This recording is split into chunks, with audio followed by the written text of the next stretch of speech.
Spitzenreiter, Spitzenreiter, hey! Hey! Spitzenreiter, Spitzenreiter, hey! Hey! Real Madrid ist Spitzenreiter in der spanischen Liga. Der FC Barcelona verliert gestern mit 2:1 in Girona. Was da los war, darüber reden wir natürlich in diesem Video. Ja, keine Sorge, liebe Barcelona-Fans, wir unterhalten uns auch über den Schiedsrichter. Aber wir Madridistas haben ganz andere Sorgen. Auch wenn wir die Liga gerne feiern würden, wir müssen uns auf die Champions League konzentrieren. Wir müssen uns auf einen Gegner konzentrieren, der uns vor 3 Wochen aus dem Stadion geprügelt hat. Wir haben heute Abend eine riesen Aufgabe vor der Brust, nämlich Benfica Lissabon und José Mourinho. Wir schauen uns heute die Kaderliste an. Ich zeige euch das Abschlusstraining. Wir hören uns Antworten aus der Pressekonferenz an. Wir schauen uns die erwartete Ausstellung an und zu guter Letzt natürlich auch die Ausstellung, die ich machen würde, wenn ich Trainer von Real Madrid wäre. Also viel Spaß beim Video.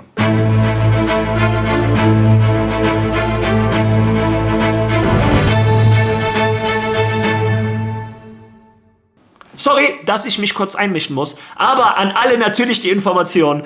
Heute Abend gibt es natürlich eine Live-Watch-Party. Ich lade euch alle herzlich ein. So eine halbe Stunde vom Anstoß, 8:30 auf diesem Kanal geht es los. Ich möchte mit so vielen Madridistas wie möglich dieses Spiel sehen. Eine Sache kann ich euch versprechen. Emotionen. Ich weiß noch nicht, ob gute oder schlechte. Das erleben wir hoffentlich heute Abend alle zusammen. Und jetzt weiter mit dem Video. Eine Sache, die ist mir noch nicht ganz klar. Wer ist Tabellenerster in Spanien, Hansi? AS Real Madrid. Was ist denn da los? Das schlechteste Real Madrid der letzten 15 Jahre. Ohne Vorbereitung. Mit Kabinenstreits, die ich so in diesem Ausmaß noch nie gesehen habe. Mit einem Xabi Alonso, der von den Spielern rausgeekelt wurde. Mit Spielern, die keinen Bock haben zu laufen. Mit einem Vini Junior, der seit dem Euphor-Day nicht mehr der gleiche ist. Mit einem Bellingham, der dauerverletzt ist. Mit einer Mannschaft, die dauerverletzt ist. Und das gegen den besten FC Barcelona der letzten Jahre. Mit den besten Spielern etc. Wie kann das sein? Ja, Zahlen lügen nicht. Real Madrid ist nach 24 Spieltagen Tabellenerster in der spanischen Liga. 2 Punkte Vorsprung auf den FC Barcelona. Meiner Meinung nach dürfte es eigentlich nur 1 Punkt sein, aber dazu kommen wir jetzt. Viele Barcelona-Fans beschweren sich über die Leistung des Schiedsrichters, dazu kommen wir jetzt. Aber ich finde, bevor man über den Schiedsrichter reden sollte, das mache ich in meinen Videos übrigens auch immer, sollte man erstmal nach der eigenen Leistung schauen. Nach dem Spiel gegen Benfica vor 3 Wochen war es das beste Beispiel. Ich habe gesagt, wir waren katastrophal, wir haben verdient verloren. Benfica war uns in allen Belangen überlegen. Aber der Schiri war auch nicht gut, aber das hat nichts mit der Niederlage zu tun. Also ich gehe das immer so an. Ja, und die gleichen Kriterien muss man auch beim FC Barcelona anwenden. Ich zeige euch mal die Statistiken von gestern. Ihr seht, der FC Barcelona, wie man es kennt, mehr Ballbesitz. Aber da, wo es drauf ankommt, die Großchancen und die Expected Goals, dafür Girona. Und ihr dürft nicht vergessen, bei den Expected Goals ist noch ein Elfmeter mit drin. Das bringt direkt 0,8 Expected Goals. Girona hat sich diesen Sieg also verdient. Dieser Sieg war nicht unverdient und hat mit der Leistung des FC Barcelonas und der Leistung von Girona zu tun. Trotz alledem muss ich sagen, der Siegtreffer von Girona in der 87. Minute darf meiner Meinung nach niemals zählen. Wozu gibt es überhaupt ein VAR? Ich weiß, es gibt viele Madridistas, die jetzt argumentieren, beide gehen zu einem Pressschlag, am Ende gerät ein Fuß unter dem anderen, das ist eine Situation aus dem Spiel heraus. Aber nein, es gibt Trefferbilder, die meiner Meinung nach keine Diskussion erlauben. Und dieses Trefferbild an Koundé, ja, das ist so ein Trefferbild. Ich weiß, viele sagen so ein Screenshot, das kann nicht alles beweisen, aber dieser schon, das ist ein ganz klares Foul. So ein Tor darf nie zählen. Trotz alledem fällt es mir sehr schwer, Mitleid mit dem FC Barcelona zu haben und ich erkläre euch auch warum. Real Madrid möchte diese Schiedsrichter seit Jahren austauschen. Real Madrid argumentiert, dass diese Schiedsrichter nicht nach ihrer Qualität ausgewählt wurden, sondern je nachdem, was sie für Präferenzen haben. Wir haben also in Spanien nicht die besten Schiedsrichter, sondern die Negreira für seine Zwecke am besten ausgewählt hat. Das ist auch der Grund, warum wir kaum einen spanischen Schiedsrichter bei der Club-WM hatten. Warum wir kaum einen spanischen Schiedsrichter in der Champions League haben, bei einer WM, bei einer EM. Ja, weil wir scheiß Schiedsrichter in Spanien haben. Und als Real Madrid gesagt hat, dann lasst uns doch alle Schiedsrichter austauschen, war der FC Barcelona einer der größten Verteidiger des Schiedsrichtersystems. Ja, sorry, man erntet, was man sieht. Jetzt erlebt der FC Barcelona mal etwas, was Real Madrid die letzten 15 bis 20 Jahre jedes zweite oder dritte Spiel erlebt hat. Und deshalb kann ich wenig Mitleid mit dem FC Barcelona haben. Trotzdem bin ich der Meinung, das Tor hätte gestern nicht zählen dürfen. Ja, ein Unentschieden wäre wahrscheinlich das gerechtere Ergebnis gewesen. Von den Zahlen kann sich der FC Barcelona aber auch nicht über den Sieg von Girona beschweren. Das bedeutet jetzt, nach 24 Spieltagen, Real Madrid mit 60 Punkten an der Tabellenspitze der spanischen Liga. Ja, jetzt haben wir aber genug gefeiert. Jetzt konzentrieren wir uns auf die Champions League, denn unser Lächeln könnte uns vielleicht heute Abend schon ganz schnell aus dem Gesicht gewischt werden, wenn wir die gleiche Leistung wie vor 3 Wochen wiederholen. Unsere Jungs befinden sich inzwischen in Lissabon. Ich lasse mal so ein bisschen parallel den Weg unserer Spieler laufen. Ihr könnt sehen, wie sie von Madrid mit dem Flugzeug nach Lissabon. Gleich werdet ihr auch das Abschlusstraining sehen. Also unsere Jungs konzentrieren sich, bereiten sich auf das Spiel vor. Ich zeige euch die Kaderliste, die Real Madrid ausgesucht hat für dieses Spiel. Und ihr seht, es sind einige Castilla-Spieler mit dabei. Was mich überrascht, Joan Martinez ist, glaube ich, zum ersten Mal überhaupt nominiert. Also das hat mich schon sehr überrascht. Vielleicht die Verletzung von Raúl Asensio doch ein bisschen größer, als man denkt. Aber Joan Martinez darf einmal diese Erfahrung sammeln, wie es ist, ein Champions League K.O.-Runde-Spiel, das zu erleben, die Anspannung etc. Freut mich für den Jungen. Ansonsten Thiago Pitarch unter anderem wieder dabei. Mein Gott, vielleicht kann der irgendwann mal sein Debüt feiern. Ich bezweifle allerdings, dass es heute ist. Ja. Wie dem auch sei, wie lief gestern der Tag ab? Zunächst einmal war morgens die Pressekonferenz von José Mourinho. Und José Mourinho hat von Anfang an klar gemacht, er wird alles dafür tun, dass Benfica heute weiterkommt. Er hat auch klar gemacht, er gönnt Real Madrid die spanische Meisterschaft. Er würde Arbeloa gönnen, dass der lange Trainer bei Real Madrid ist. Er sei ein Trainer, der die Kapazität und den Charakter, die Persönlichkeit dafür hätte. Und davon gibt es nicht viele. Obendrauf hat er dann auch noch einen unglaublich großen Madridismo. Er hat aber auch klar gemacht, er lässt sich von dem Sieg von vor 3 Wochen nicht täuschen. Er hat gesagt, diesen Sieg können wir in die Tonne kloppen. Der hat überhaupt nichts damit zu tun, was heute passiert. Im Gegenteil, wir haben den König dieses Wettbewerbes gekränkt. Real Madrid kommt für Rache. Also, Benfica Lissabon ist definitiv vorbereitet. Ein José Mourinho mit seinen Mind-Spielen, kann ich euch versichern, die Spieler von Lissabon werden heute bis über beide Ohren motiviert sein und sich in jeden Zweikampf schmeißen. Ja, und am Nachmittag war dann die Pressekonferenz von Arbeloa. Der hat erstmal die Lorbeeren zurückgegeben. Der hat gesagt, der gönnt einem José Mourinho auch alles in Portugal. Aber er ist mit Madrid angereist, um zu gewinnen, um die Champions League zu gewinnen. Natürlich auch in Lissabon zu gewinnen. Er sagt auch selber, wir sind ein anderes Real Madrid als vor 3 Wochen. Ich weiß nicht, ob er damit die Vorbereitung von Pintus meinte, aber das waren seine Worte. Er hat auch klar gemacht, ihm kommt es gar nicht so sehr auf die Namen seiner Spieler an. Er wurde nämlich gefragt, hat das damit zu tun, dass du jetzt mit Camavinga, Valverde und Tchouaméni im Mittelfeld spielst, dass du dadurch mehr Stabilität hast? Seine Antwort war, nee. In Villarreal haben wir ohne diese Dreierkette im Mittelfeld gespielt und trotzdem ein gutes Spiel gemacht. Es kommt viel mehr darauf an, ob die ganze Mannschaft zusammen angreift, zusammen verteidigt, ob die Teamdynamik passt. Und dann sind auch einzelne Namen gar nicht so wichtig. Trotz alledem sagt er, das sind natürlich alles Weltklasse-Spieler. Wir kennen einen Álvaro Arbeloa. Er hat von Anfang an klar gemacht, es wird ein extrem wichtiges Spiel. Und Real Madrid, wenn sie heute etwas Positives aus Lissabon mit nach Madrid nehmen wollen, klappt das nur, wenn Real Madrid in sehr vielen Facetten über 90 Minuten alles richtig macht. Ja, ich hoffe, die Spieler hören auf ihren Trainer, denn ich bin immer noch geschockt von dem Spiel vor 3 Wochen, bin ich ganz ehrlich.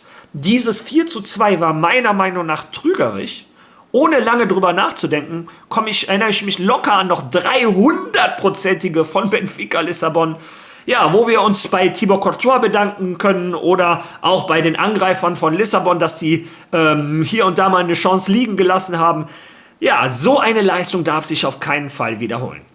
Meiner Meinung nach ist das heute auch ein Charaktertest für das Mittelfeld von Real Madrid. Real Madrid, seit 1,5 Jahren haben wir in diesen High-Intensity-Spielen kein einziges Mal es geschafft, uns spielerisch von hinten nach vorne zu lösen. Und heute erwarte ich persönlich einen Schritt nach vorne von einem Eduardo Camavinga, von einem Valverde, einem Tchouaméni und einem Arda Güler, dass diese 4 endlich in Europa bei einem großen Spiel beweisen, wir als Real Madrid haben hier die Hosen an. Wir bestimmen das Tempo des Spiels. Wir haben den Ball in unserer Kontrolle. Und nicht wie im Hinspiel, dass unsere einzige Lösung lange Bälle von Thibaut Courtois sind.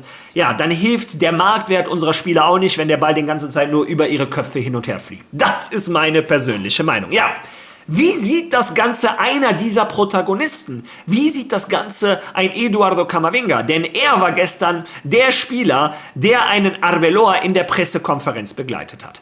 Ich habe euch mal 3 Fragen und Antworten rausgesucht und bevor ich die analysiere, würde ich vorschlagen, dass wir uns die zusammen einmal anhören. Ich wollte dich fragen, ob du glaubst, dass man schon alles gesehen hat, was die Madrid-Fans von Eduardo Camavinga erwartet haben, seit du hier bei Real Madrid bist. Das ist eine gute Frage. Nein, ich denke, ich muss noch viel mehr zeigen. Und ich bin mir bewusst, dass ich noch viel mehr tun muss und ich bin auch fähig, noch viel mehr zu leisten. Ich denke auch, dass die Madrid-Fans noch nicht Eduardo Camavinga in seiner Gänze gesehen haben, wie ich sagen würde. Denn ich weiß, dass ich noch viel, viel mehr leisten kann. Eines der Dinge, über die man bei Real Madrid in letzter Zeit am meisten spricht, im letzten 1,5 Jahr, ist, dass das Team einen Spielmacher braucht, einen Mittelfeldregisseur, um das Spiel zu lenken, um den Spielaufbau von hinten heraus zu organisieren. Ich möchte dich nach deiner Meinung fragen, was denkst du als Mittelfeldspieler, glaubst du, dass das Team diesen Spieler braucht? Danke. Was denkst du denn? Was ich denke, spielt keine Rolle, aber mich interessiert, was du denkst, was deine Meinung ist. Nein, ich finde du zuerst. Ich will wissen, was du denkst. Und danach antworte ich dir ganz sicher. Ich glaube, dass sie ihn brauchen. Ach ja? Tja, also ehrlich gesagt, ich denke eher nicht. Ich denke, im Kader haben wir Spieler, die diese Qualitäten haben könnten, die du meinst. Wir haben viele gute Spieler auf dem Platz und ich denke nicht, dass wir das jetzt brauchen, aber wenn du meinst, dass wir das brauchen, spreche ich mit dem Präsidenten und dann sehen wir weiter. Glaubst du, dass du dieser Spieler bist, der das Spiel von Real Madrid organisieren kann? Siehst du dich in dieser Rolle oder wo fühlst du dich auf dem Platz am wohlsten?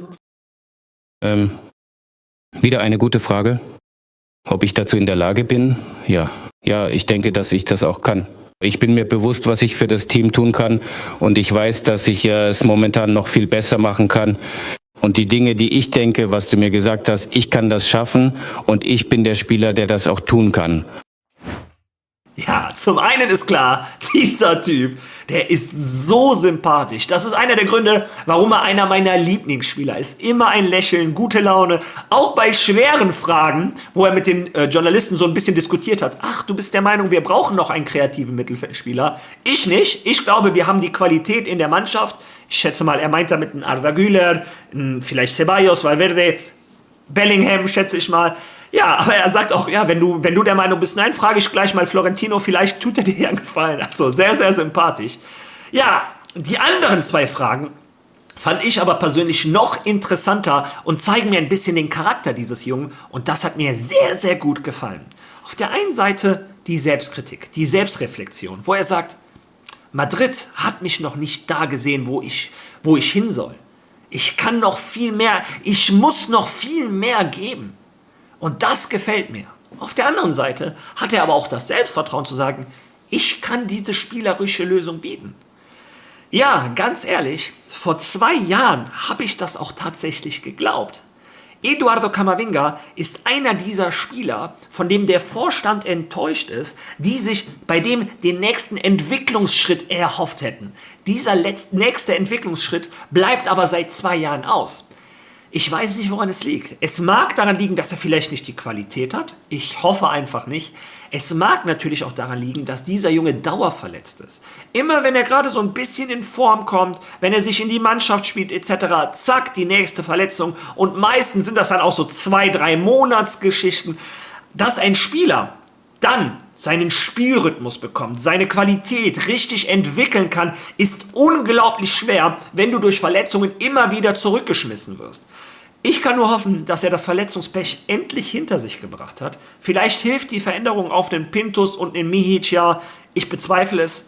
Ich bin immer noch der Meinung, die Ernährungsberaterin wäre, glaube ich, das Beste, was Madrid passieren könnte. Das ist meine persönliche Meinung. Ich hoffe, ich täusche mich. Ich hoffe, ein Eduardo Camavinga kommt aus dieser Verletzungsspirale raus und kann den Fußball liefern, den er sich selber wünscht. Also, wie gesagt, das waren die Worte von Eduardo Camavinga. Er ist der Meinung, Real Madrid hat genug Qualität im Mittelfeld. Er ist der Meinung, er kann auch diese Qualität liefern. Ja, und ich hoffe einfach mal, dass er heute seinen Worten Taten folgen lässt. Wie gesagt, heute ein großer Bewährungstest für das Mittelfeld von Real Madrid. Ja, ich bin mir auch sehr sicher, dass dieses Mittelfeld heute starten wird. Sowohl La Coppe als auch El Larguero haben nämlich gesagt, das wird die Aufstellung von Real Madrid. Es wird die genau gleiche Aufstellung wie gegen Real Sociedad. Der einzige Unterschied, Mbappé wird im Sturm starten. Meine Meinung, das sollte ein Mbappé nur tun, wenn er zu 100% fit ist. Ein Gonzalo Garcia hat uns bewiesen, dass er ein echter Neuner ist. Ein Neuner, der Mannschaft gut tut und vor allem einer, der richtig ackert. Ein Gonzalo würde der Mannschaft heute im arbeitstechnischen Sinne richtig gut tun, kann die Innenverteidiger binden, kann auch mal einen langen Ball festmachen. Also ich wäre gar nicht so traurig, wenn ein Gonzalo spielt. Allerdings hat ein Kylian Mbappé vor 2-3 Wochen, als wir katastrophal waren, trotzdem 2 Tore in Lissabon gemacht. Ja, bleibe dabei, sollte er topfit sein, muss der Franzose spielen. Wenn er nicht bei 100% ist, würde ich mit Gonzalo starten. Ja, jetzt verrate ich schon einen Teil meiner Ausstellung, aber wenn ihr den Rest wissen wollt, das ist die Ausstellung, die ich machen würde, wenn ich Trainer von Real Madrid wäre.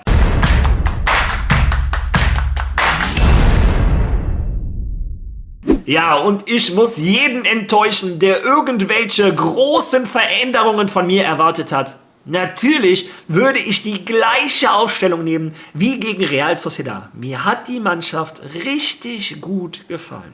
Ich würde nichts ändern und ich würde auch vorne mit einem Gonzalo starten, aus den Gründen, die ich eben genannt habe. Sollte ein Kylian Mbappé zu 100% fit sein, ja, dann starte ich vorne mit einem Vini und einem Mbappé. Sollte aber, wie eben gesagt, der noch angeschlagen sein und der kommt gerade aus einer Verletzung, würde ich mit Gonzalo starten. Ansonsten, die Abwehr ist klar, das Mittelfeld ist klar und auf die Jungs habe ich heute richtig Bock. Ja, das ist das Video von heute. Das ist meine Einschätzung, sowohl zur spanischen Liga als auch zur Champions League. Jetzt bitte ich dich um deine Einschätzung. Was sagst du zu den Aussagen von einem Eduardo Camavinga? Was sagst du zur spanischen Liga? Lass deine Meinung bitte in den Kommentaren. Wenn du schon mal da bist, like dieses Video, teile dieses Video und wenn du kannst, hypen. Wenn du noch keinen Follow da gelassen hast, drück darauf, unterstützt diesen Kanal enorm. Wir sind knapp vor den 25.000, würde mich riesig freuen. Und wir sehen uns heute Abend wieder.